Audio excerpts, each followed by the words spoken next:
Hello everyone, how are you all doing? In today's video we shall be learning about tissues chapter. Okay, so before going to this topic we will have to recall the basics which is required to understand more in depth about this tissue topic. Basic of tissue is nothing but a cell. Okay, so what exactly the cell is, as we have already discussed in the previous classes, we can define cell as a basic, structural and functional unit of a living organism, right? And cell shows division of labor. This also we have discussed, right? So cell will be showing division of labor, which means the cell which contains different cell organelles like mitochondria, endoplasmic reticulum or Golgi apparatus. So all these cell organelles will be carrying out their function, right? So particularly the task or the work has been divided, or the function has been divided among the cell organelles within the cell. So cell, you understood that it's a structural and functional unit of a living organism, right? So now how can we define tissue as?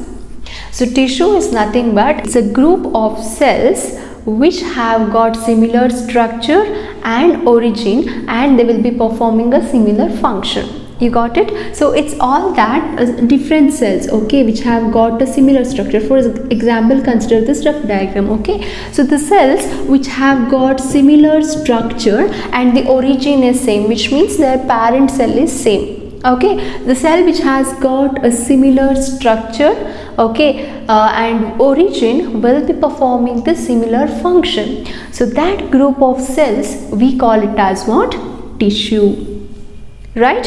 Yes. So this is how we can define a tissue. So what do you think? What is the use of, or what is the utility of the tissue in living organisms? Yes. See what happens. The tissues, as I already told, it is just a group of cells which have got a similar structure and origin, will be performing similar functions. Okay. So these tissues will be forming organs.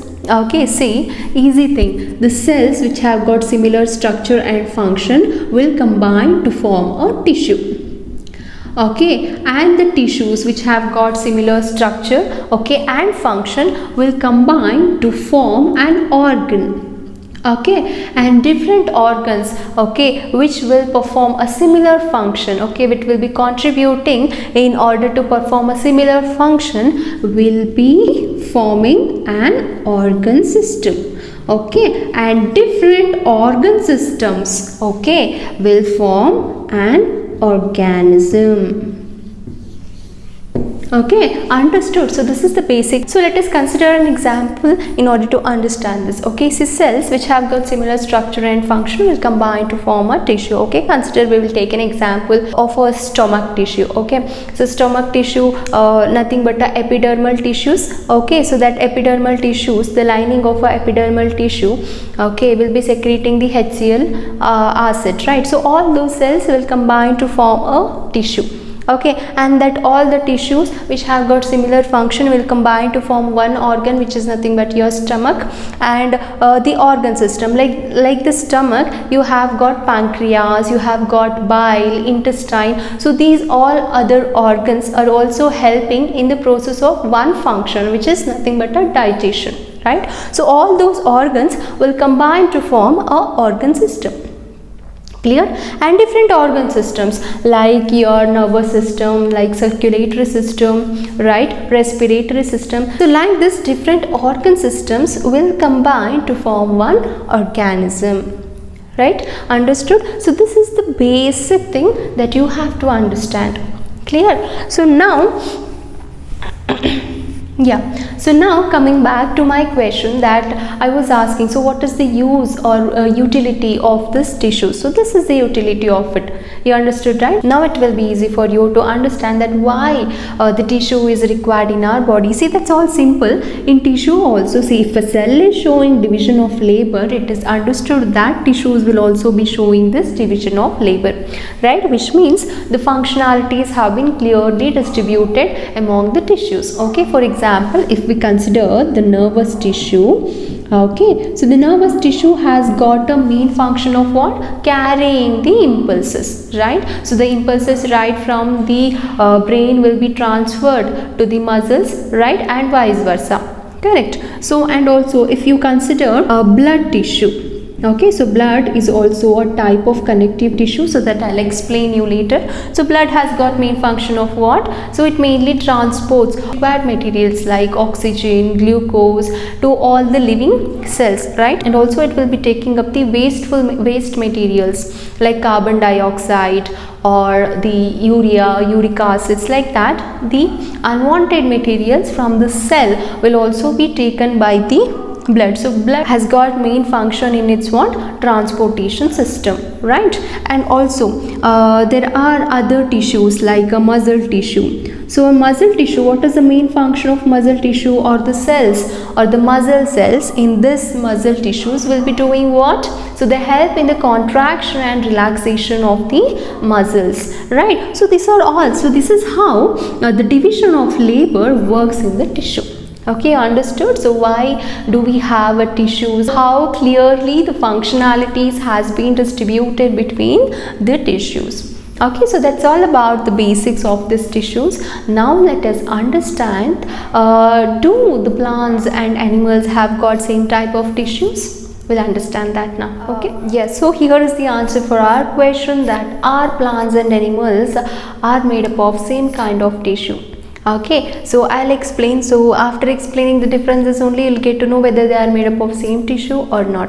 Okay, yes, see, animal tissue, you can see animals like mobile, which means, see, animals, we humans are mobile in nature, which means we'll be traveling from one place to another place in search of food, shelter or whatever, right? Because we ourselves cannot prepare our own food, hence we will be dependent on the plants for our purpose of food, right?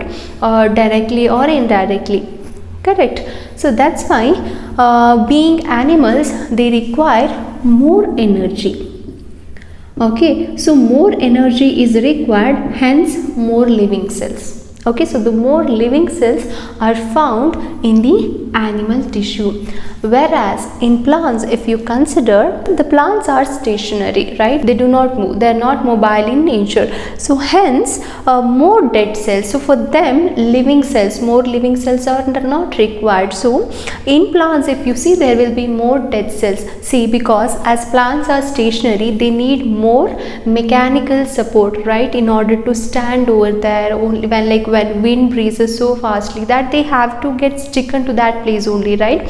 So their cells or the tissues are mostly made up of these dead cells, so these will provide them a mechanical strength, okay, to withstand all those adverse conditions. Okay, yes, so next is cell growth is uniform. That in animal tissue, cell growth is uniform. That, see, like how my hands will be growing, in the same way my legs will also be growing, right? So other parts also. So the growth or the cell growth is uniform throughout my body. But if you consider in plants, it is limited to only a certain region. For example, see, the plants keep on increasing their heights, right? Which means that cells which is responsible for adding height is present only at the tip part. Okay, and also their stems starts widening up, isn't it? They here also in this case, they will be having those cells which will be adding the girth or width to the stem will be present only in their border location. Thus, growth is limited only to a certain region and not like all the regions. Not in all the regions of a plant these growing cells will be present. Yes, so in animal tissue you can see that the structural organization of organ and organ system is more specialized and complex, right? If we consider humans only as an example, Under animals, see, we have got digestive system, circulatory system, respiratory or excretory system, different organ systems we have. See, if you consider only digestive system, you have many organs there itself: stomach, liver, pancreas, small intestine, large intestine, esophagus, right, everything. So we are more complex living organisms, right? Whereas if you see the plant, it is just a plant which has got root, leaves or branch, stem, okay, only very simple structures, right? Again, in depth, if we see also, there will be a very few tissues in which it is very much simpler if you compare that with respect to your animal tissue. Okay, so basically this is the major differences between the plant tissue and animal tissue. So now, after studying these things, right, after studying the difference, hope you got to know the answer for the question that do plants and animals have got the same tissue. What will be your answer? It is big no. Correct, because due to the difference in their function and structure, the plants and animals have got the different tissues. Clear?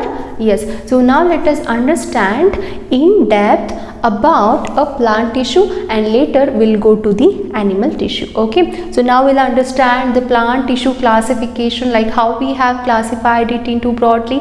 Under that, what and all tissues will be coming, we'll understand that in detail. Okay, yes. So now coming to the plant tissue classification, you can see that I have already written, right? So the plant tissue can be broadly divided into a meristematic tissue and permanent tissue. Okay, so the meristematic tissues are those tissue wherein which its cells has got a ability to divide. Okay, so these cells are capable of dividing. Okay, so capable of dividing, which means here cell division is possible. Okay, so the meristematic tissue has got a capacity to divide, or these cells are capable of undergoing cell division. Okay, so whereas the permanent tissues, the cells which are coming right under the permanent tissues has lost the capacity or its ability to further divide. Okay, which means these cells are incapable of undergoing a cell division. Okay, so here again the permanent tissue can be classified as simple permanent tissue and complex permanent tissue. So simple permanent tissue are made up of only one type of cells. Okay, they are having only one type of cells, whereas the cells which are coming under complex are made up of more than one type of cells. Okay, and again here the simple permanent tissue can be classified into three different types. So one we call it as a parenchyma, the second one we call it as a collenchyma, and the third one we call it as sclerenchyma. So again this parenchyma can be divided into chlorenchyma and arenchyma. I'll explain these things in detail. Okay, yeah, so now time being you just understand the classification, that how broadly we have classified it and which all are coming under those classifications. Clear? Yes. So don't get confused between the chlorenchyma and collenchyma. Okay. So the next is a complex which is having a more than one type of cells. In that we have again two types of tissues. One is xylem, another one is phloem tissue. Clear? So this is all about a plant tissue classification. So now let us understand each and every tissue in detail, like what is the main function, right? What are its main characteristics, and where and all these tissues can be found in a plant. Okay, all these things we'll understand now. So now let us discuss about meristematic tissue, like what are its characteristics and all. Okay, see here you can see I have written it has got a power to divide. So as we discussed just now, right, while discussing about its classification, I told you that these meristematic tissues are the only tissue, right, in plants which have got a ability to divide or to undergo a cell division continuously. So they have got a power to divide. So thus what they'll be doing, they'll increase the height of a plant as well as they will add the girth or width. Girth is nothing but width. Okay, so they'll be adding width to the plant stem also, or the branches, right? Whatever, all in all, so they'll be adding, the meristematic tissues are going to add the length as well as width to the plant. Okay, and you can see that differentiate I have written. So what exactly this means, or the differentiation process means? Okay, see the cells which are formed by the meristematic tissue because of a continuous division will be similar to the meristematic itself. Okay, but eventually they start occupying the particular function. So that process only we call it as differentiation. Okay, see, some cells will start storing food, and some cells will start, conducting water or conducting food. Like that, their functions start getting differed, though they have originated from the same meristematic tissue. So this process only we call it as what? Differentiation. Okay, so remember this. Fine. Yes. So next is living or active. Yes. See, as it is understood, right? Because the cells are continuously undergoing a cell division, and hence of course it is necessary to be alive. Thus these are living tissues or active tissues, and they are not dead. Okay, yes. And if you can see these things what I have written, it favors the cell division, right? Because see, they have got dense cytoplasm and prominent nuclei, right? So when the cell is having dense cytoplasm and a prominent nuclei, it of course aids in the process of cell division, right?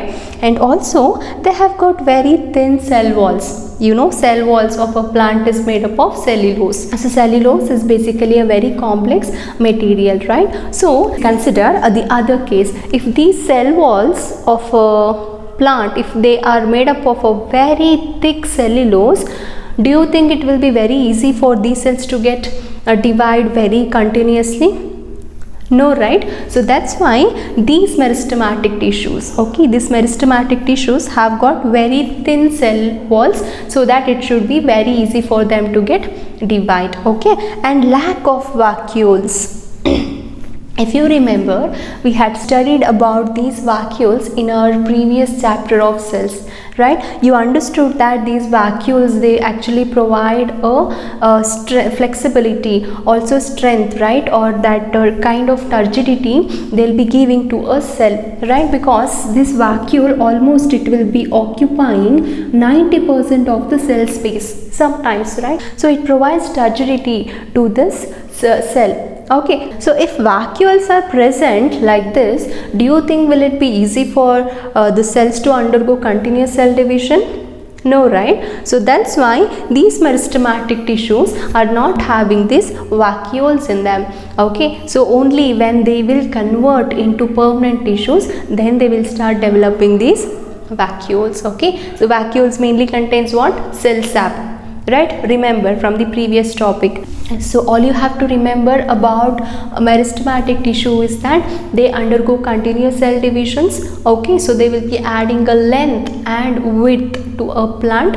Okay, and they are living cells, and all these features, that they will be having a dense cytoplasm and prominent nuclei, plus they'll be having a very thin cell wall. Okay, plus they'll be lacking a vacuoles. Clear? So this is all about these meristematic tissues characteristics. So now let us understand the types of meristematic tissues and their function. Yes, so there are mainly 3 types of meristematic tissues based on the location, that based on the place where they are present, we have divided them into 3 main types. Okay, so one is the apical meristem, the second one is the intercalary meristem, and the third one is the lateral meristem. Okay, see, apical meristem is present at the root apex and shoot apex. Apex is nothing but tip regions. Okay, see, as you can see this diagram, I have represented the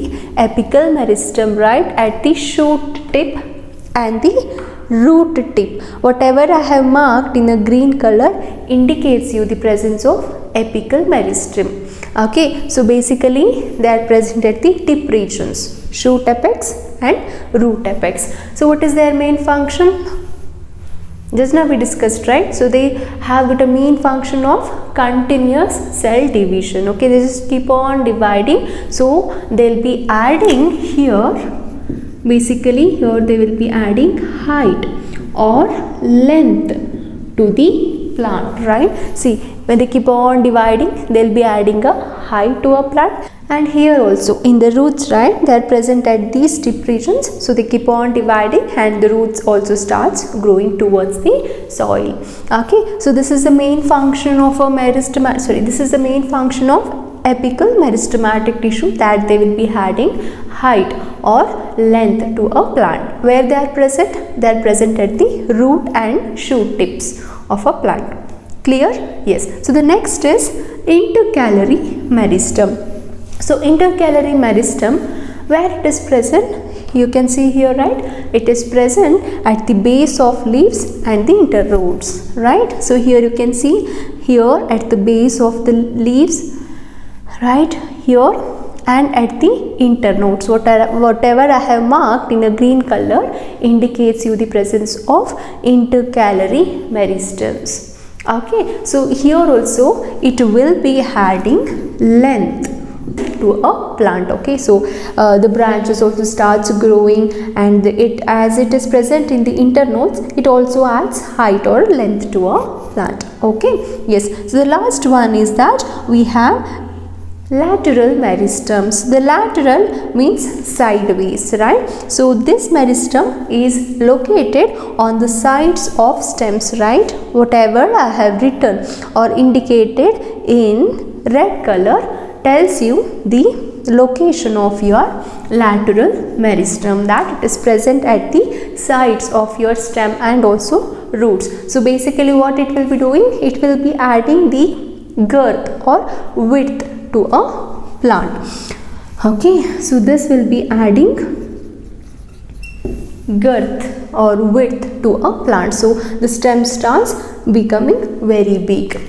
Clear? Yes. So these are all the types of meristematic tissues we have, and in general we can tell that meristematic tissue has got only the main function of continuous cell division, and it will be adding height and width to a plant. So the apical meristem and intercalary meristem will be adding length or height to a plant, and then comes your lateral meristem, which will be adding width to a plant. So that's all about the meristematic tissues. So now let us discuss about permanent tissues, okay, and their characteristics, and then we'll go to the permanent tissue types like parenchyma, collenchyma and sclerenchyma.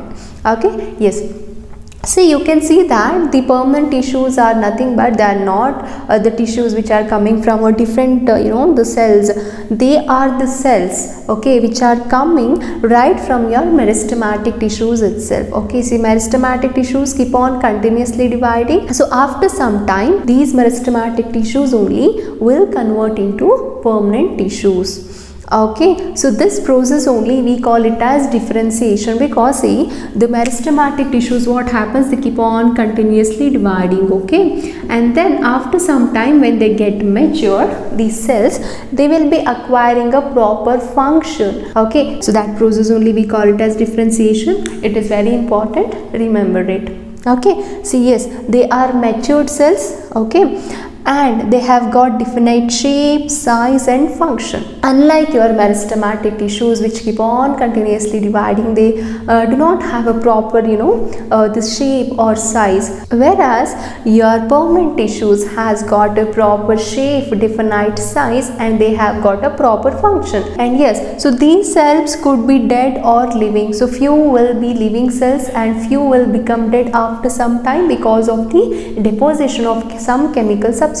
So we will discuss about that also when we will go to the collenchyma and sclerenchyma topic. Got it, right? So what are these permanent tissues? They actually derive from these meristematic tissues itself. Okay, so these meristematic tissues, upon getting matured, they will acquire a proper shape, size and function. So those only we call it as what? Your permanent tissues, and that process we call it as differentiation. Clear? Yes. So now let us understand the characteristics, functions and also the location of parenchyma, collenchyma and sclerenchymatous tissue. Yes. So now let us discuss about parenchyma, like its characteristics, its main functions and where it is present. Okay. So now just to brief, so parenchyma, it will be coming under a simple permanent tissue, right? So simple permanent tissues are those which are made up of only one type of cells. Okay, yes. So now parenchyma tissues are a basic or simple, we can tell. So it's a very basic type of cell.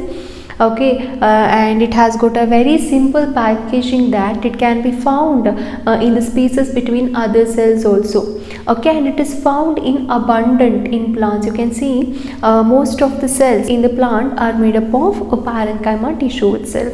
Okay, yes, and it has got a large intercellular spaces, which means that consider this as your parenchyma cells, like it is arranged very loosely. Okay, they are loosely packed cells. Okay, they have got more intercellular spaces. The intercellular spaces is more between the cells. Okay, so thus they are very loosely packed and they are living cells. So this is very much important, because going forward we will also study about dead cells. Yes, so the parenchymatous tissues are the living cells.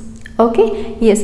So now coming to the location, where and all your parenchyma tissue can be found. Yeah, it is present in the soft parts like leaves or the flower and the fruit part also, plus wherever it is non-woody, right? Wherever it is non-woody, you can see parenchyma tissue there. Okay, so basically it is found in the soft parts and non-woody parts of a plant. So now coming to the main functions of the parenchyma tissue, that it has got a main function of storage. Also it gives support. Okay, it gives support to some extent, and then it has got a main function of storage.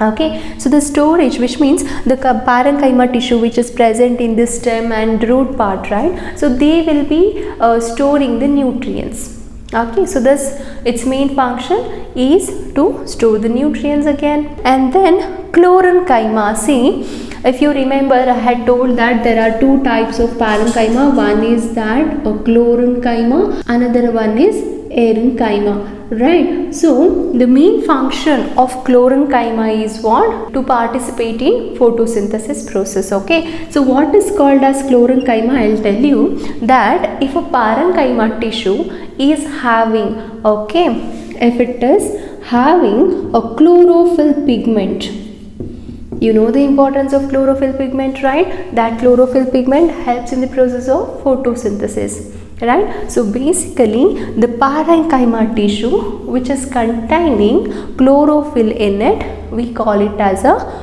chlorenchyma, and it has got a main function of participating in photosynthesis, that it will be preparing its own food. Okay, yes. So next is that erenchyma, right? It is again another type of a parenchyma tissue, that the parenchyma yeah, so the parenchyma tissue itself, where it has got a large air spaces in between them. Okay, so like this, the parenchyma tissues, in between the intercellular spaces, there is so much of space which is filled with air. So basically it adds buoyancy to the plant. Okay, so actually erenchyma will be helpful in the aquatic plants. So whatever the aquatic plants will be there, right? So in that, this erenchyma, which has got the hair spaces in between the parenchyma tissue, helps in floating, that it adds buoyancy to the plant, right? So if you would have seen lotus flower, right, in the water, like how it will be seen, that that leaf will be floating on water, right? So that's because of the presence of this erenchyma, because the spaces between the cells will be filled with air. So that will be adding, okay, the buoyancy, which means it will make that leaf to float on the water. Clear? So all these three are the main functions of your parenchyma tissue. So that's all about this parenchyma tissues. Now let us discuss about a collenchyma tissue. Okay, so I have written the characteristics, you can see, right? Yes, so these are living cells which will become dead eventually. That because I'll tell you why it will become dead. Okay, yes, so they are irregularly thickened with a cellulose or pectin. You can see, right, I have represented, consider these as a collenchymatous tissue. Okay, so here they are closely packed, right? There are no intercellular spaces, unlike your parenchymatous tissues where it has got intercellular spaces between them. But for collenchyma tissues there are no intercellular spaces, that the cells are very tightly packed. You can see, right? Yeah. So here they are irregularly thickened with the cellulose at the corners. Okay, so in corners you can see that the chemical deposition, either pectin or cellulose, okay, it will be deposited at the corners like this. Okay, so yes, so actually these are living cells, but if pectin starts depositing more and more over here, it will become dead. Okay, yes, so what are the main functions of this collenchyma tissues? Of course, it will be providing a mechanical strength.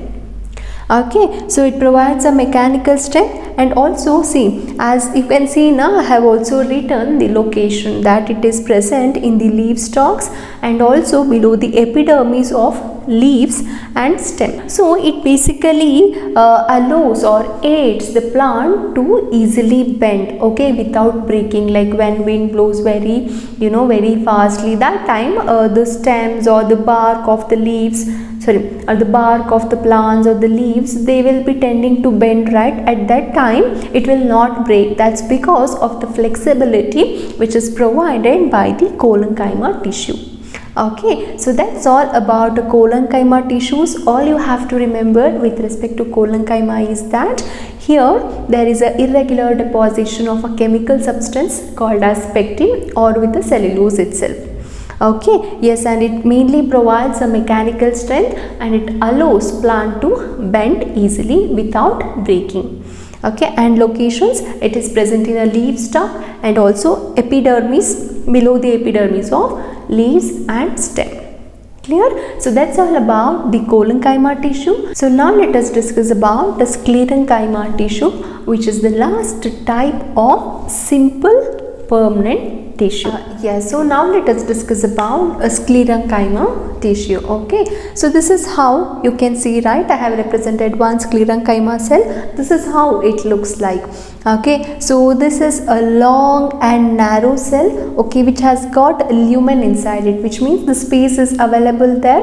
Okay, that's because there is no presence of nucleus and cytoplasm inside it. So that's why the lumen can be seen in this sclerenchyma tissue. Just because there is no presence of nucleus and cytoplasm, you can see this space empty here. Okay, and yes, so this is a dead cell. Unlike your parenchyma and collenchyma, the sclerenchyma is a dead cell. So why it becomes dead? So that's because of the presence of the chemical composition called as lignin throughout its cell wall. Okay, so this lignin starts getting deposited throughout this cell wall, so thus the cells will become dead. Okay, also we call the sclerenchyma as lignified cell because the chemical composition called as a lignin will be depositing on top of this sclerenchyma cell walls. Okay, yes, and there is no intercellular spaces because see, this lignin, it actually acts as a cement. Okay, and it hardens this sclerenchyma tissue. Okay, so thus there will be no intercellular spaces, and it, like another here sclerenchyma will come here, next it will come here, so everything will be binded together and there will be no intercellular spaces between them. Clear? Yes. And that, the major differences that you have to note between these three types of cells are that parenchyma and collenchyma are living cells, hence the nucleus and cytoplasm are found in this parenchyma and collenchyma. But in sclerenchyma there is no nucleus and no cytoplasm. That's why it is called as a dead cell. Clear?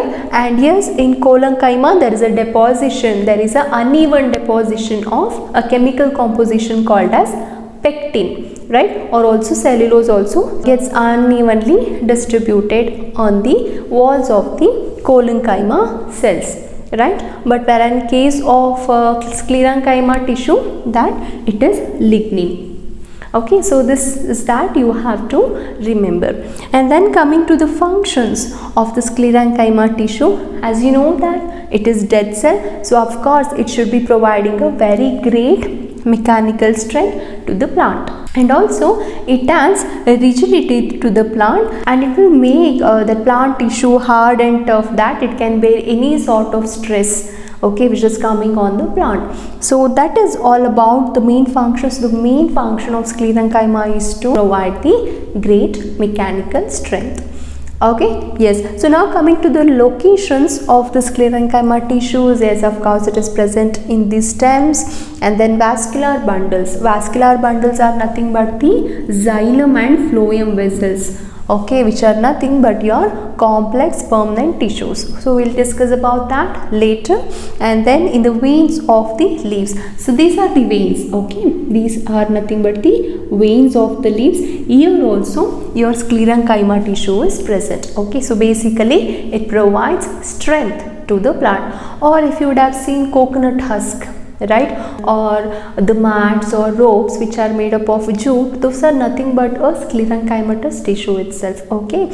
So you can see they are dead cells, no cytoplasm, no nucleus, right. They provide what? Mechanical strength to a plant.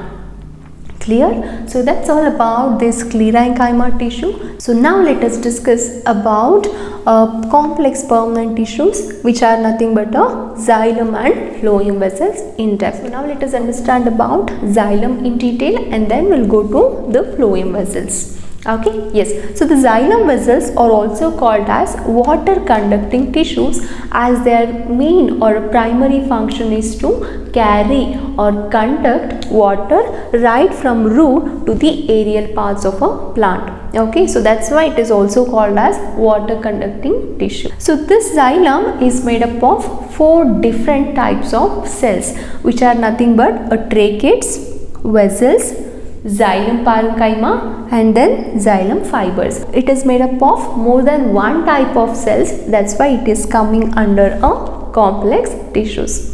You understood, right, why we have kept the xylem under this complex permanent tissue, right? Yes. So now coming to this tracheids, right, you can see this is how the tracheids looks like. This tracheids and vessels also you can see, this is how the xylem vessels looks like. So these both the tracheids and xylem vessels both are tubular structures in which they'll be having the pits, okay, the holes through which the water can be conducted vertically, right, from root to the aerial part. The water can be conducted through these pores or through these pits. So that's all about these tracheids and xylem vessels. So you can just compare this with your pipes, water pipes, okay, like how the water will be moving, right, like that. With the help of these tracheids and vessels, water will be conducted or transported from root to the aerial parts of the plant vertically through these pits or the pores. Okay, yes. And then you have a xylem parenchyma. Okay, xylem parenchyma is nothing but this is a parenchyma tissue which is associated with the xylem tissue. Okay, so this is how the parenchyma, the simple parenchyma looks like. Okay, so this basically has got a main function of storage. Okay, it stores the food, also it helps in the conduction of water, okay, through the process of osmosis. Clear? And then you have xylem fibers. So these xylem fibers are nothing but these are the sclerenchyma tissue or sclerenchymatous tissue. Remember, we also call these sclerenchymatous tissues as fibers. Correct? Yes. So these xylem fibers are the sclerenchymatous tissues which are associated with the xylem vessels. So these basically has got a main function of what? Providing a mechanical strength to this xylem tissue, so that it is also helping in the conduction of water indirectly by providing the mechanical strength to this xylem vessel. Clear? Yes. So all you have to remember that about xylem is it is water conducting tissue that transports or it conducts water from roots to the aerial parts of a plant. Okay, and it is made up of 4 different types of cells: tracheids, vessels, xylem parenchyma and fibers. So these two are like a tube-like structures, okay, elongated tube-like structures which helps in the conduction of water. Okay, through this pores water will be conducted. And xylem parenchyma and fibers, xylem parenchyma helps in storage of food. Also it helps these cells in the transportation of water, plus xylem fibers will be helping by giving the mechanical strength to this xylem vessel.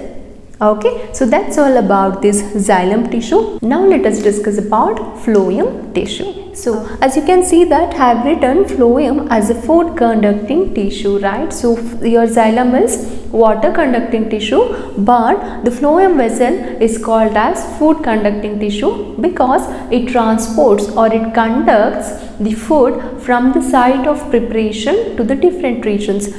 Nothing but from the place where the food is getting prepared, nothing but from the leaves to different parts of the plant, the food is being transported or conducted with the help of the phloem tissue. That's why it is also called as a food conducting tissue.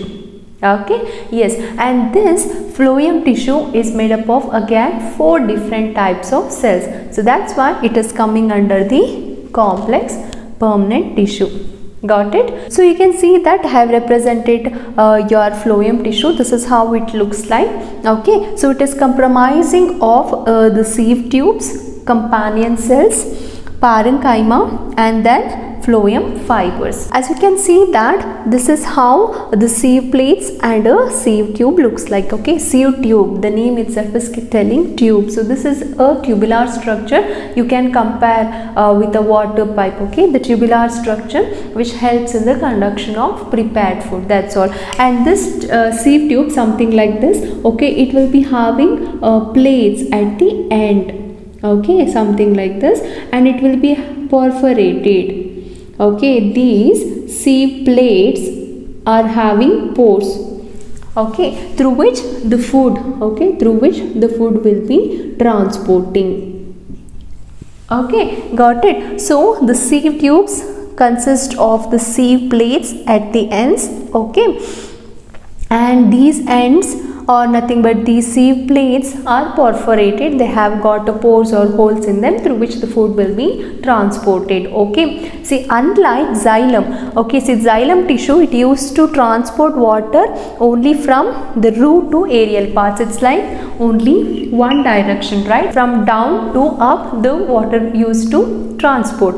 But the phloem, okay, with the help of the sieve tubes, it will be able to transport the food in bidirectional, right, from the aerial parts to the roots and also from the roots to different part. It's like the prepared food will be transported from the prepared site to the storage region like roots or the stems, okay, and again from the storage area to the growing regions. So that is how the food can be conducted in 2 directions, like from down to up or from up to down using the sieve tubes. Okay, yes, and then we have a companion cells here. So whatever I have marked in the green color indicates the companion cells. Okay, so these are the cells which are associated with the, you know, the sieve tubes, which also helps in the transportation of food. And then you have a phloem parenchyma, nothing but these are the parenchymatous tissues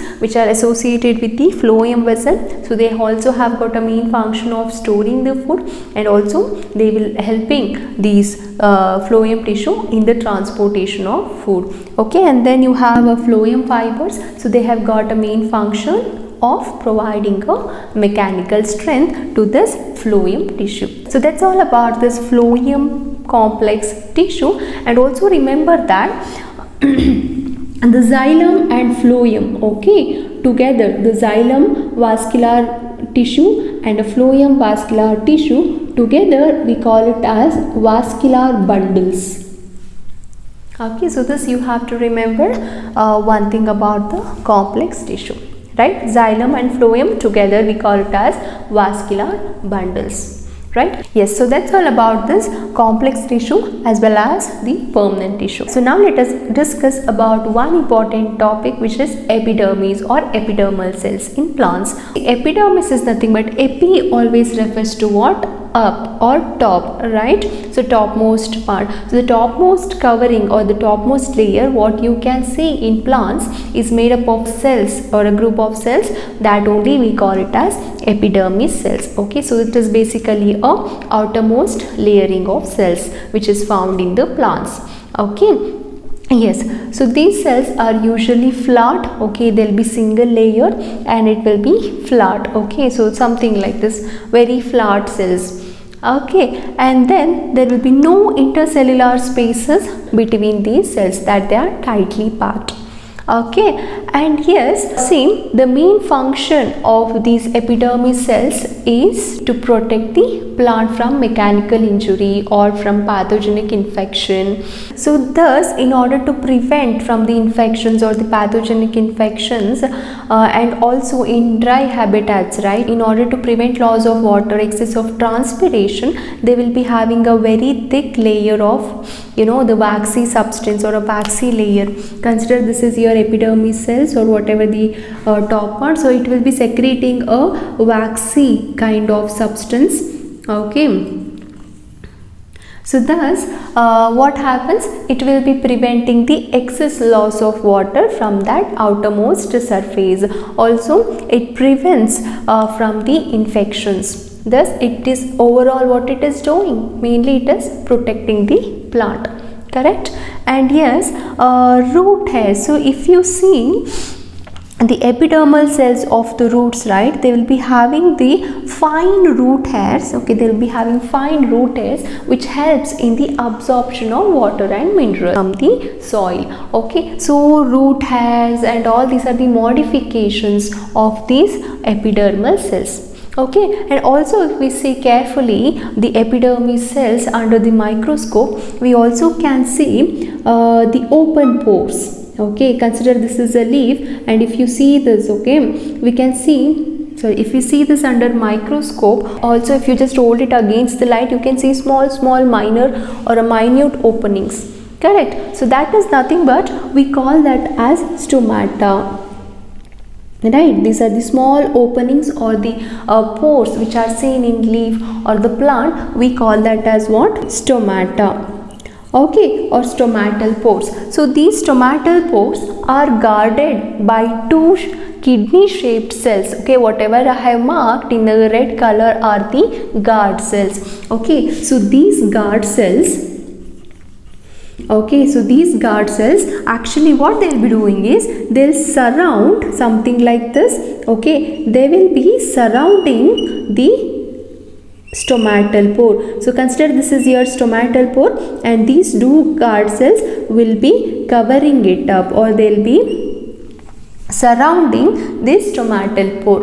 Okay, so this stomatal pore opening and closing will be controlled by these guard cells itself. Okay, see, when water enters inside these guard cells, it expands and thus the stomatal pore will be opening. Something like this. See, when the water enters inside these two kidney shaped, you know, the guard cells, when the water enters, it bulges out, it expands, thus the pore will be opening up. Okay, when the water, right, when the water will be moving out of this, when the water will be moving out of these guard cells, okay, when the water moves out of these guard cells, what happens? It gets contracts, it becomes flaccid, and thus it helps or it aids in closing of stomata.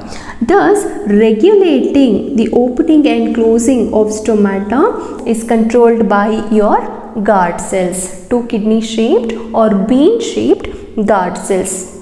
Okay, and yes, so this is very much important. Opening and closing of stomatal pores is very important because plants has to intake carbon dioxide for the preparation of their food, and also they have to intake oxygen also for the purpose of transpiration. So thus in the process of the gaseous exchange as well as in the process of transpiration also, the excess of water is lost through these pores only, through these small pores only, right? So in the process of transpiration as well as in the gaseous exchange, the stomatal pores importance comes into picture, right? So now let us discuss about animal tissues. So far we discussed about plant tissues, right? We got to know the classifications and in detail we have studied about it, right? So now let us have a look on this animal tissues, right? So animal tissues, again we have broadly classified them into 4 types.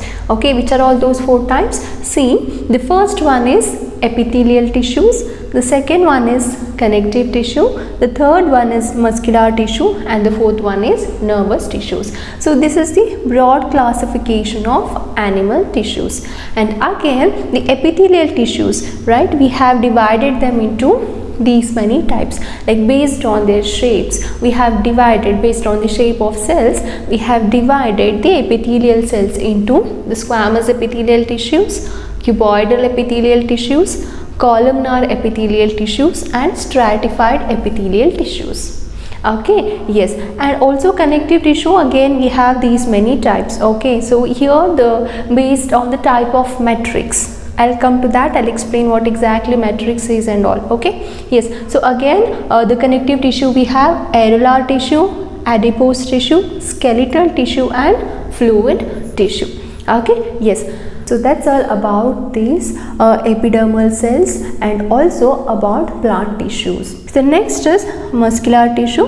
Muscular tissue also we have 3 types: striated, unstriated, and cardiac muscles. Okay, so I'll come to this again. We have also we can call them as voluntary muscles or involuntary muscles, and then the cardiac muscles. Okay, and then we have nervous tissue. There is no classification in this nervous tissue. Okay, so we will study all these things in detail, right? So now let us study about the types of epithelial tissue. Okay, so epithelial tissue have written that it is a covering and a protective, which means this epithelial tissue is the outermost tissue, okay, which mainly covers all your body, also the body organs. So it forms a protective tissue. The main function of it is to protect the body and body organs. It can be simple or it can be stratified also. So simple refers to what? It is made up of only single layer, something like this. Okay, and strata refers to what? Strata basically refers to what? Layers. Okay, so stratified means it will be made up of multiple layers like this. Okay, so simple means it is made up of only one layer, and strata means more than one layer. Clear? Yes. And then if you can see, the cells are tightly packed, right, next to each other. There are no intercellular spaces between them. So the cells are very tightly packed in epithelial tissues. And now coming to the location of the epithelial tissue, the skin, right, which will be covering entire our body, is nothing but a epithelial tissue. Okay, and it is nothing but a stratified epithelial tissue. I'll come to that later because our skin is made up of many layers. Okay, and then the lining of the mouth, the blood vessels, the alveoli or the kidney tubules, everything, all your body organs and organ cavities will be completely covered, okay, by your epithelial tissue. Clear? So now let us understand the types of epithelial tissue, what are their shapes and their functions. See, main function of the epithelial tissue is to give protection. Okay, and also we have modified epithelial tissue which also take part in other functions. We will also discuss about that. Okay, and their locations, where and all those types of tissues are found, we will have a discussion on it. Okay. So now let us discuss about squamous epithelium tissue. Okay, I have written the characteristics that the cells of squamous epithelial tissue are thin, okay, and flat. You can see, right, how thin they are, and they'll be like flat. okay, flat in nature, and they do have got a delicate membrane. I'll tell you why it is so important, okay, for which function it is necessary, okay. So which means that it allows only, it has got a selectively permeable membrane, so that it allows only certain materials to pass in and out of it, okay. Yes, so the cells of these epithelial tissues, right, will be very thin, flat, and they do have a delicate membrane, okay. And they have got a nuclei in center. You can see, right, the nuclei will be there, or this nucleus of a cell resides in center of a cell, okay. And I have also represented that this is a simple epithelial cells. Earlier only I told that if a epithelial tissue is made up of only one layer, you call it as a simple epithelial tissue, right? So this is a simple squamous epithelial tissue because it has got only one layer, and this simple squamous epithelial tissue you can find in the esophagus and the lining of a mouth and alveoli of your lungs, right, where exactly the exchange of gases will be happening, correct. And then you got a blood vessels. Again, the lining of the blood vessels will also be covered, okay, with the squamous epithelial tissue itself, okay. And then you have a skin, okay. The skin what we have, right, which has covered all our body, is also a squamous epithelial tissue. But what is the difference between the simple and stratified is that the simple is made up of only one layer, whereas your stratified epithelial tissue is made up of many layers. Strata refers to layers. So the stratified epithelial tissue, you can see, right, it has got many layers of this squamous epithelial tissue itself. That's why we call this as a stratified epithelial tissue.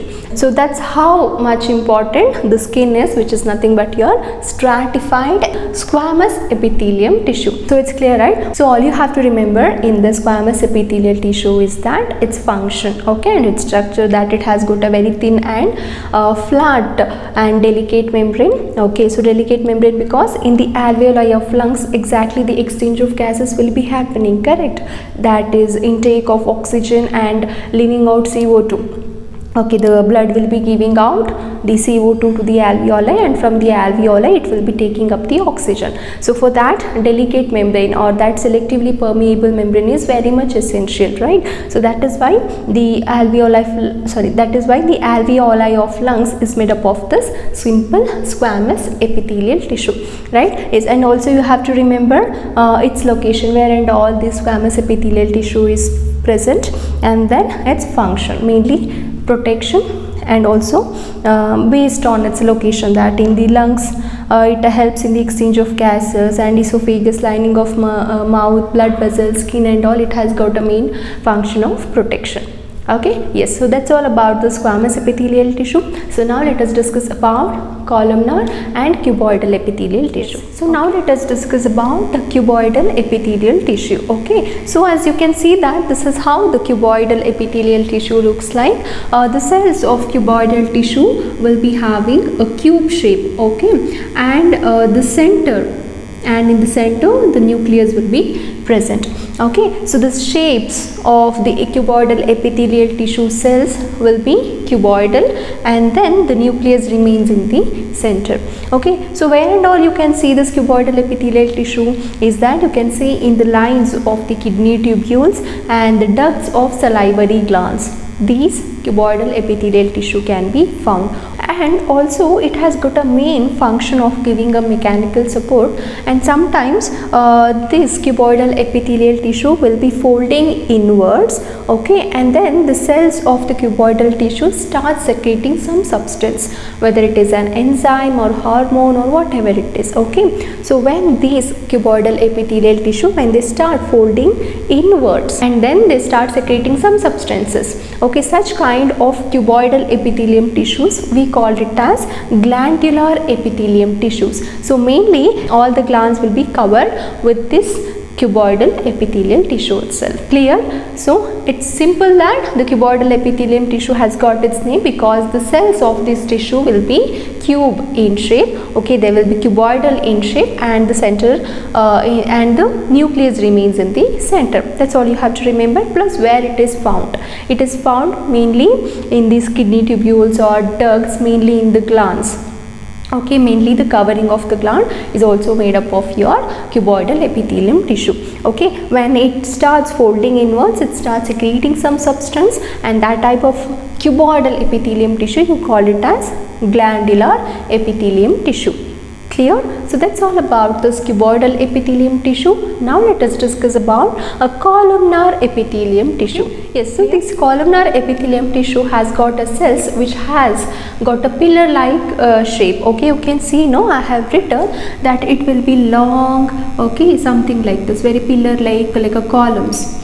Okay, and the nucleus, unlike other types of tissues, it will be found near the base. Okay, in cuboidal and squamous we found that the nucleus was residing at the center, whereas in the columnar epithelial tissue you can see the nucleus will be residing at the or near the basal region of this cell. Okay, yes, so coming to its location, this columnar epithelial tissue is found in the inner lining of the intestine or the respiratory tract, also in the oviducts. Okay, and very important modification of that is ciliated columnar epithelial tissue. Ciliated columnar epithelial tissue. So what is the difference between columnar and ciliated columnar? Yes, so it is just a difference that the ciliated columnar epithelial tissue will be having a finger-like projections, okay, like a hairy structures called as cilia. Okay, so if it has got a tiny hair-like structures like this called as cilia, you call that as a ciliated columnar epithelial tissue. Okay, so this is mainly found in the inner lining of the intestine, because in intestine the food has to travel, right? So these cilia will be helping in the movement of a food, and also in the respiratory tract. Okay, plus oviducts. You remember oviducts are nothing but a fallopian tubes, correct? So when the egg is sucked by the fimbriae, it has to move along that fallopian tube, right? So for that the cilia will be again helping in the transportation of that egg. Okay, like this mainly cilia helps in the movement. And coming to its function, as I just discussed, that mainly in the transportation plus absorption, because in the inner lining of intestine it has got cilia, and those cilia, right, will combine together to form a villi. Okay, the finger-like projections called as villi. Okay, you know the importance of this villi, right? We have discussed in the digestion topic, correct? So these villi will be mainly helping in the absorption of digested food, right? So mainly this ciliated columnar epithelium tissue has got a main function of absorption, and then excretion plus secretion. Okay, so these are all the main functions of this columnar and ciliated columnar epithelial tissue. Clear?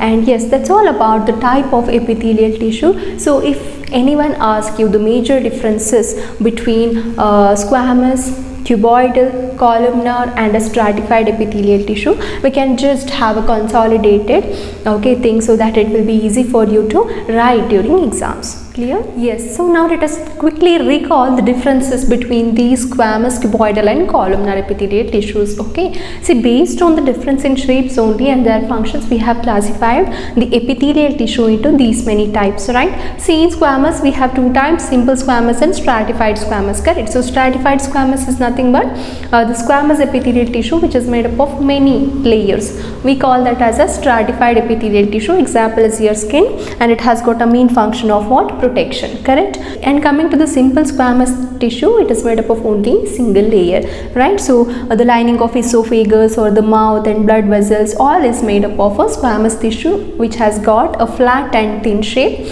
Okay, it is a very flat and the cells will be very thin, and they have a very delicate membrane.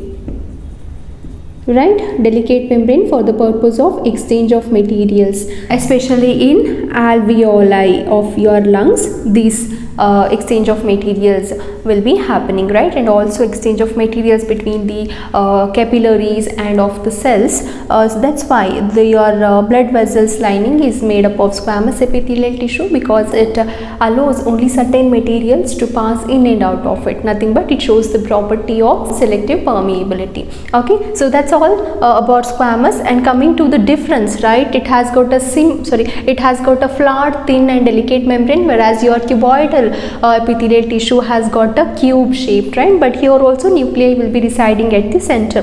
But whereas if you consider your columnar epithelial tissue, it has got a pillar like structure, like a elongated cells, right, and here the nuclei will be residing at the base. Unlike your cuboidal and squamous, here the nuclei resides at the basal region of the cell.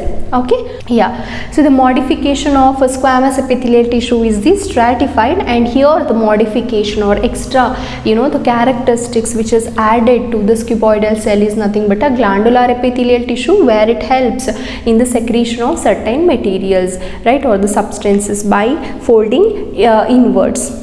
Correct. And here when you consider the columnar epithelial tissue, the modified structure of this columnar epithelial tissue is nothing but a ciliated epithelium tissue, where it has got a cilia or a simple hair like projections called as cilia. So cilia has got a main function in movement, right, it helps the materials to get transported easily. Correct. So that's why it is found in the inner layer of intestine, respiratory tract and oviduct, whereas your cuboidal is found in the kidney tubules duct of the salivary glands, because there it has got a main function of what? Secretion, because of this glandular tissue. And also it provides mechanical support. Okay, so the differences, if they ask, mainly you can write their shapes. Okay, here it is flat, thin, and here it is cube, and here it is like a pillar like.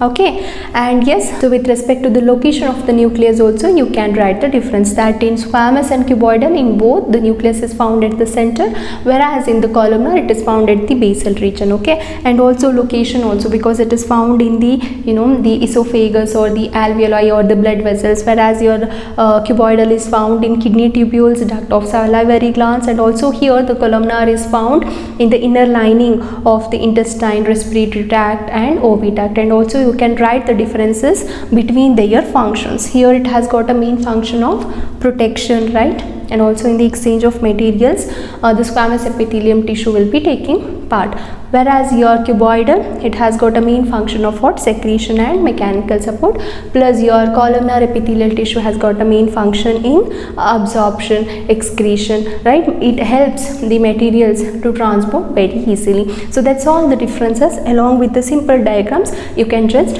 write the differences between these types of epithelial tissue. Right, yes. So now let us discuss about connective tissue, the types of connective tissue, where and all it is found. We will discuss about that. Okay, so the connective tissue has got its name because it is going to connect the various tissues together. Okay, it is like it binds the different tissues together. Fine, yes, so that's why it is called as connective tissue, as it is connecting different tissues. Okay, and then you can see that actually the connective tissue cells, if we say, unlike the epithelial tissues which were together, right, which were tightly packed, but your connective tissue has got fewer cellular elements, which means there are only few cells. Okay, something like this, and it has got a large intercellular spaces. The space between the cells will be more. Okay, and it will be filled with a substance called as matrix. Okay, and this substance, whatever in the intercellular region it will be having, it will be filled with a substance called as matrix. Okay, and this matrix, or the nature of matrix, could be jelly kind of substance, or it can be very fluid kind of substance, or it can be hard also. Okay, so depending upon the nature of a matrix, we have again classified this connective tissue into different types. Okay, like bone, cartilage, or areolar, adipose tissue, and also fluid connective tissue. If a matrix is if a matrix is having jelly or a liquid kind of or a fluid kind of material, so we call that as a fluid connective tissue, which is nothing but blood. Okay, example is blood. Blood is an example for a fluid connective tissue. Okay, see, if you see again, blood will be having very fewer cellular elements, right, like RBC, WBCs and all, and plasma will be abundant in nature. So the matrix is found more in this connective tissue. Okay, and it has got very fewer cellular elements, and they are loosely packed because all the intercellular spaces will be occupied with the matrix, something called the substance called as matrix. Okay, in the matrix all the cellular elements will be suspended. Clear? Yeah, so this is the main important thing about this connective tissue, that it's not like all the cells will be packed together. Here all the cells will be suspended in a substance called as matrix. Okay, so now let us discuss about the types of connective tissue.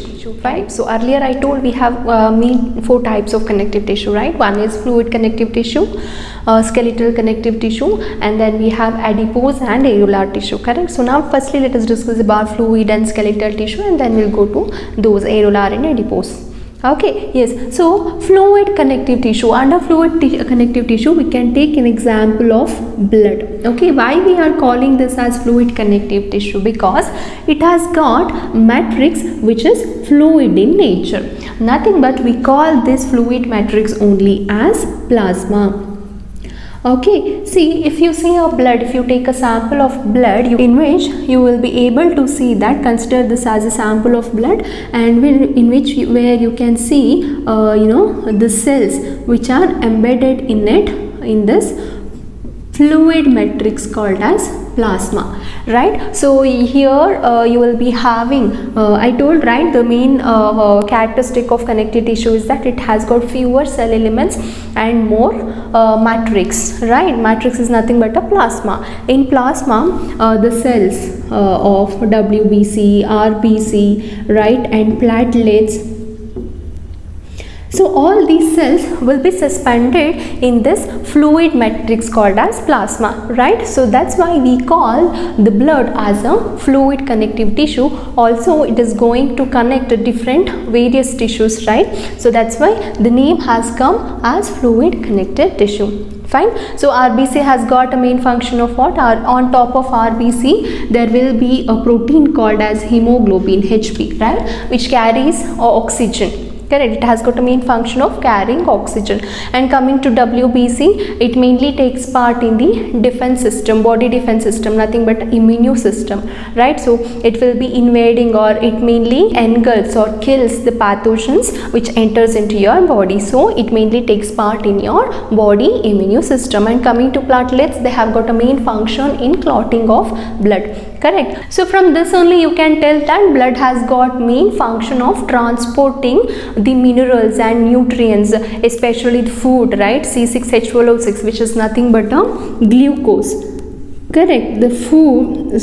So the blood will be transporting glucose or oxygen, the required materials to the cells. Also it carries the unwanted materials like carbon dioxide, urea, uric acid, and it will be transporting those unwanted materials to the lungs and also to your kidney, so that those urea, uric acid, unwanted nitrogenous waste will be removed in the form of urine. And when CO2, right, which is unwanted material, when it reaches the lungs, it is exhaled out of the lungs. Correct. When you exhale, the CO2 is removed from the body. So like this, blood carries the unwanted and wanted materials which are required for the normal bodily functions. Clear? So next is about skeletal connective tissue. The skeletal connective tissue we again have 2 types. One we call it as the bone, another one is the cartilage tissue. Okay, see the bone, if you see, the main function of bone is to provide a proper framework, right? It binds different organs and it anchors the muscles, right, to the bone, so that proper framework is formed. Can you just imagine all your body without bone? So we would have been looking like what? Like a ball of muscles only, right? So the bone actually provides a proper framework to the body. And then the feature of this bone is that it has got a hard matrix, right? The bone will be very strong, it will be very hard, you just cannot bend it, right? If you try to bend it, it gets fractured. Correct. So the bone has got a hard matrix in which it has mainly having calcium and phosphorus. So this hard matrix is mainly made up of this calcium and phosphorus minerals. So that's why the doctor or the people suggest people to have, right, to consume more calcium and phosphorus rich food, so that bone gets or bone becomes strong. Okay, and then yes, as I told you before, it is very strong and it is non-flexible because you cannot bend it, correct? Unlike your another tissue, which is cartilage, correct? See, cartilage is also called as smooth bone because you will be able to bend it to some extent, okay? So that's because of the presence of this elastic protein called as chondrin. Okay, so but here the matrix is solid only, but it has got the elastic proteins in that. That's why you will be able to bend it. Okay, so that's why it is also called as smooth bones. And you can see the cartilage in the tip of your nose or ear. See, ears you can fold it, right? But bone, can you do this? Can you just try to bend your bone? No, only you will, at the joints you will be able to do it. But here, if you consider this bone, will you be able to bend it? It will get fractured, right? So that's why this cartilage is also called as smooth bone. Okay, see, at the ear, at the tip of your nose and trachea, larynx, you will be having the cartilages. Clear? Yes. So this is the main difference between the bone and cartilage, that bone is made up of a very hard matrix which is made up of calcium and phosphorus, whereas your cartilage is also made up of hard matrix, but it has got elastic proteins in them called as chondrin and also sugars in it. Okay, yes. And then one major difference between the bone and cartilage is that the bone has got a very good supply of blood vessels.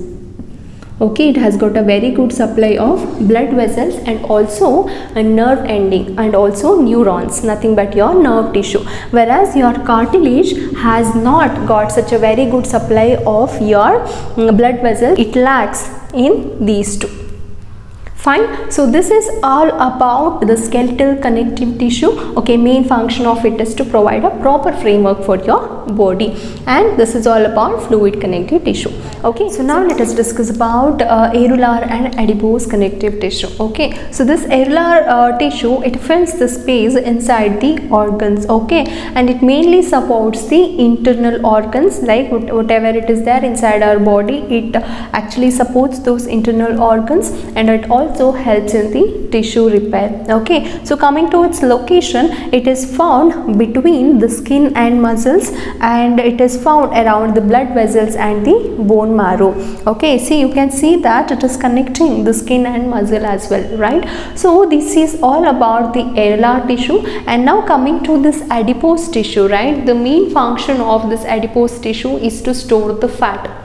Okay, so and then the cells here are filled with the fat globules. Just now I told it has got a main function of storing fat, and of course the cells will be filled with the fat globules. Okay, and because of the presence of these fat, it acts as a insulator. Okay, and coming to its location, it is found beneath the skin and also between the internal organs. So whatever the excess fat will be there, right, after digestion, when fat molecules or the fatty acid, when it is absorbed, right, the excess, whatever it is required will be used up by our body, and whatever it is remaining, right, or the excess amount of fat will be stored beneath your skin and also between the internal organs. That's because of the presence of this adipose tissue. Okay, yes, so that's all about this areolar and adipose tissue. So now let us discuss about two other important connective tissue, which is ligament and tendons. the tendons are basically a connective tissues which are connecting muscles to bones. Okay, and coming to ligament, it connects two bones. Okay, one bone is attached to another bone with the help of this connective tissue called as ligament. Okay, and these ligaments are elastic in nature and they have considerable strength, whereas your tendons are made up of fibrous tissue and they have got a very good strength, they have got a very great strength than the ligament. Okay, yes, so that's all about this connective tissue. So all you have to remember is that tendon connects muscle to bone, okay, and ligament connects bone to bone. Okay, fine. So that's all about these two, tendons and ligaments. So now let us discuss about this muscular tissue. Okay, see, this muscular tissue is made up of elongated cells. We call them as muscle fibers. Okay, and these muscles have got proteins in them called as contractile proteins. Contractile proteins. Okay, so these proteins are responsible for the movement of the muscles. Like these proteins helps in the contraction and relaxation of the muscles. Clear? So this is very much important. You have to remember which protein is responsible for the contraction and relaxation of the muscles. So if they ask the question like this, the answer should be the contractile proteins. Clear? Yes. So now let us discuss about types of muscular tissue. See, I have already represented the types of muscular tissues, right? We have got striped muscles, unstriped muscles, and then cardiac muscles. Correct? So this is how the striped muscles looks like. It has got the alternative dark and light bands. Okay, you can see, right, it has got alternative light and dark bands. So these are nothing but we call them as striations. So that's why the striped muscles is also called as striated muscles. Okay, and these muscles have got multiple nuclei in them. Okay, this is another important characteristic of this striped muscle, that it has got multiple nuclei. Okay, and this striped muscle is also called as voluntary muscle, as these striped muscles helps in the voluntary action. See, the muscles which are found in our hands, legs or limbs, all are these striped muscles only, as they are willing. Okay, as they are allowing us to do the voluntary works. So the muscles associated with our legs, hands and all are called as voluntary muscles. Okay, because see, if I want to drink water, I'll just go there and I'll take up a water, right? I walk towards the water bottle and then I lift it, right, and then start drinking. So my these muscles are listening to me, right? They are under the control of my will. So that's why we also called it as what? Voluntary muscles. Clear? Yes. So then we also call this as skeletal muscles, as most of the striped muscles are attached to the skeletal or nothing but a bone. We also call the striped muscles as skeletal muscles. Clear? So this is very importantly, it is called as voluntary muscles because the voluntary actions are done with the help of your striped muscles. Clear? So that's all about the striped muscles. So now coming to the unstriped muscles, okay, or we also call it as unstriated muscle. Why? Because see, unlike your striped muscles, it is not having the no alternative light and dark bands, right? See, this muscle is not having a alternative dark and light band, so that's why it is also called as unstriated muscles. Okay, see, and coming to the location, these unstriped, or we also call it as smooth muscles, as it is found in the smooth parts of your internal body organs. We also call this as smooth muscles. Okay, so all your internal organs like stomach, liver or lungs, everything is made up of this unstriped muscles. Okay, as these muscles are not under our control, right, under the control of our will, we also call call it as involuntary muscles, whereas your striped muscles are voluntary muscles, right? They were listening to us, they were under our control, but these muscles are involuntary muscles. Can you control the movement of your stomach, or can you control the movement of your intestine? No, right? So that's why they are not under the control of your will.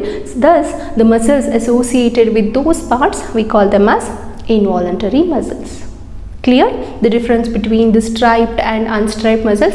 And one more major difference is that the striped muscles are having multiple nuclei, whereas your unstriped or a smooth muscles have got only single nucleus, right? Which means one cell, one smooth muscle fiber has got only one nucleus, whereas your unstriped has got multiple nuclei in one cell itself, right? So that's all the major difference about this striped and unstriped muscles. Clear? Yes. Then we have got a cardiac muscle, which is a very special muscle to us, because see, if you can see here, this cardiac muscle is mainly found only in your heart.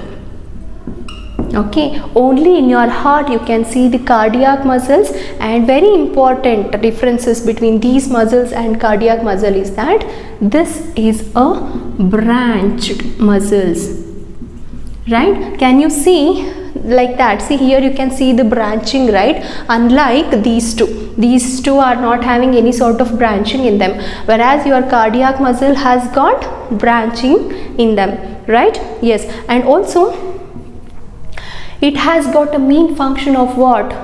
Contraction and relaxation, of course, same as your striped and unstriped muscles, but very importantly that it has got a main function of rhythmatic contraction and relaxation. So that is very much important. Okay, rhythmatic contraction and relaxation of muscles. Correct. See, till the time you born, like when the heart starts developing in the embryo, till then to the time you die, the heart keeps on continuously contracting and relaxing, right? And that too, it is a rhythmatic contract. It is not like it will it will contract, relax, and then it will stop for some time and then it will start pumping the blood. No, right? It will be keep on doing this rhythmatic contraction and relaxation. Correct. So this is a major function. So this is the main function of this cardiac tissue, which is nothing but a rhythmatic contraction and relaxation. Clear? Yes. Coming to its structure, the cells are cylindrical in nature and they are also uninucleate, which means they also have a single nucleus like your unstriped muscles. Okay. And they are branched. So that is a major difference between these two, striped, unstriped and cardiac. These two are unbranched, whereas your cardiac is branched. It also have uninucleate like your unstriped, but only your striped muscles have got multinucleate. Okay, it has got multiple nuclei in single cell. Clear? So that's all about a major differences. Okay, it is like a comparative study, right? See, always comparative study will be very easy and also easy to grasp and also to remember it for a long time. These comparative study will be helpful. Let us quickly recap it. Yes, see, striped are having alternative light and dark bands. They are having these striations, hence we also call them as striated muscles. Okay, as they are attached to the bones, right? Most of these striped muscles are attached to the bones. We also call it as a skeletal bones, and it has got a multiple nuclei in them. Plus, as they are under our control, under the control of our will, we call them as voluntary muscles. Whereas your unstriped muscles are not under our control, we call them as involuntary muscles, and they have single nucleus, right? They do not have alternative light and dark bands, so they are called as unstriated muscles. Clear? And we also call them as smooth muscles because they are found in the smooth internal organs of our body like stomach, liver, pancreas, intestine and all. Clear? Yes. So that's all about the difference between striped, unstriped. And coming to cardiac, this is a branch and it has got a uninucleate. and it has got cylindrical in nature, and the cells are cylindrical in nature, correct? And it is only found in your heart, right? And it has got a main function of what? Is it just a contraction or relaxation, or the rhythmatic contraction and relaxation? Yes, it is rhythmatic contraction and relaxation. That word is very much important. Even while even while writing in exams, you should not forget to write this rhythmatic word. Okay, see, other muscle cells will also undergo contraction and relaxation. That's their main function. Whereas your heart, right, nothing but your cardiac muscles will undergo contraction, relaxation, which is rhythmatic in nature. Okay, so you should not forget to write this word rhythmatic.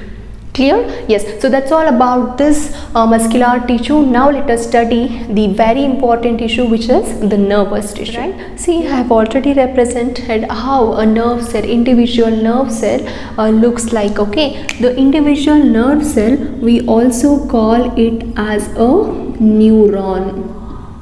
Okay, so neuron is a fundamental unit of a nerve tissue, you can call. Okay, see, all the cells in our body will be responding to a stimulus, whereas the cells, okay, of the nervous tissue are meant only for that. Okay, so they have got very good ability to carry the impulses from the muscles to our central nervous system, nothing but a brain and spinal cord, as well as they will also bring the information from brain and spinal cord to the muscles. Okay, so mainly the nervous tissue has got a function of carrying the impulses. Okay, so which enables organism to respond to the stimuli very immediately. Okay, so this is the main function of this nervous tissue, and many neurons, right, many neurons will combine, okay, like that, many neurons will combine together with the help of a connective tissue to form a nerve. Okay, and our brain, spinal cord, all the nerve tissue, everything is made up of your neuron. Clear? So main function of this neuron or the nervous tissue is to carry the impulses, okay, from the muscular organs, right, to the brain, and again from brain or spinal cord to the muscular tissues, right? See, suppose if I am touching some hot material, what I do? I'll just lift off my hand immediately, right? So that's because my hand, right, the nerves or these neurons which were present right in my hand, they carried that impulse to my brain or the spinal cord, and it sent back the information back to the muscles to lift back my hands. That's why I immediately lifted my hand, or else it would have been burnt. Correct. So this is how the response to stimulus is brought in the organisms with the help of this nervous tissue. Clear? Yes. So now let us understand the structure of a nerve cell or a neuron. Okay. So this is how the neuron or nerve cell looks like, right? So this is what we call it as a cell body, and the nucleus in a center, and it has got a cytoplasm which has granules in it. We also call it as granular cytoplasm. Okay. And then there are tiny hair-like projections which are coming out of the cell body. We call them as dendrites. Okay, and every neuron consists of a long part which is, again coming out of from the cell body. We call this as a axon, and this axon is covered with a sheath called as a myelin sheath, which is not there in the scope of a syllabus, so no need to worry about it.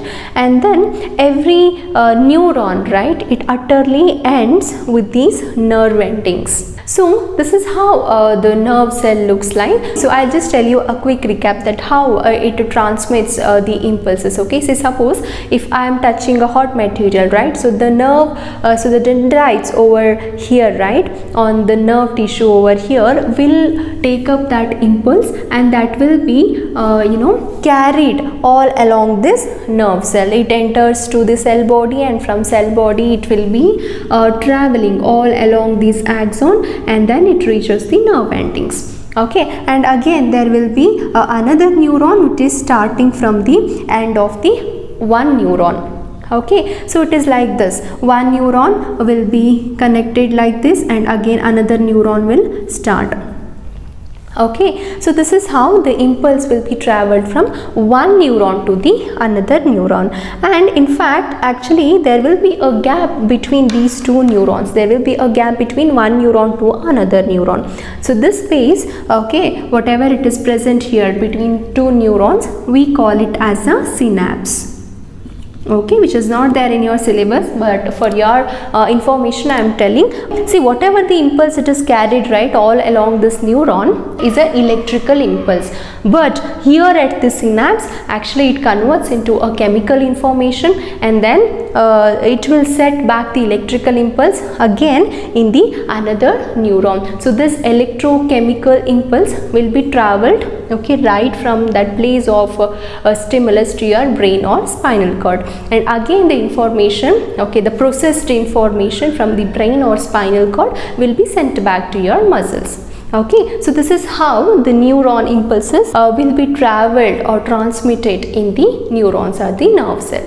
Right, so this is all about the nervous tissue.